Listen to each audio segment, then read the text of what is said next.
Pancene sedanten bab napa mawon niku biasae lek gadah keinginan niku ngucap nadar.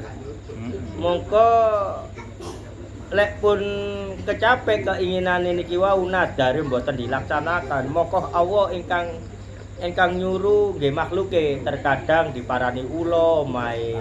Niku umum Mas Wahid.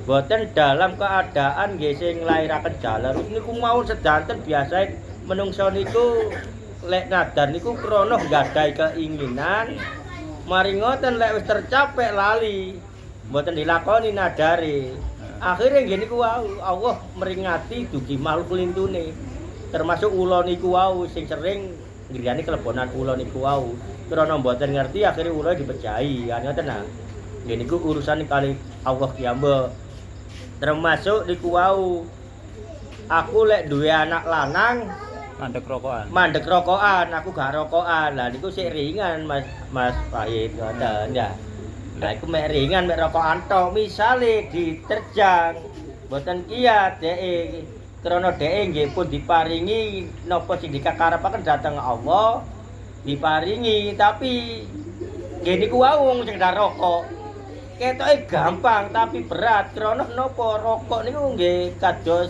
kebutuhan sehari-hari napa malih kerjae ten pabrik kathah kancae ingkang rokokan wong awake tau rokokan akhirnya nggih kepingin coba-coba kedik-kedik ngoten nika tapi apakah membawa dampak sakit ke tubuhnya kula wallahualam mboten ngertos bab sing ngoten nika tapi jelas tiyang lek nadar nggadahi keinginan tersampai napa niku mau dek keinginan dhek emang berhasil tidak dilaksanakan maka Allah ingkang ngatur ingkang nyuruh makhluke nggih umum mawon kula niku wau mlebet ten griyane kesane nadare dilakoni lah niki rokok sulit niki. Heeh, kan niku. Makane niki sulit lek rokok niku. Iku selama dek gak rokokan, iki sambat.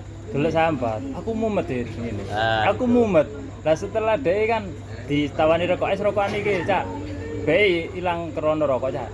Krana rokokan dek ya. Guyu dah. Gak temu mumet. Terus ya opo iki aku iki? Krana rokokan itu nggih ibarate kebutuhan sehari-hari. Pun bertahun-tahun. Akhirnya nggih niku wau ibarate kecanduan nggih kecanduan. Nah niku akhirnya mboten rokokan, akhirnya awake gak enak ngelu awake apa ya apa ngoten niku Mas Wahid.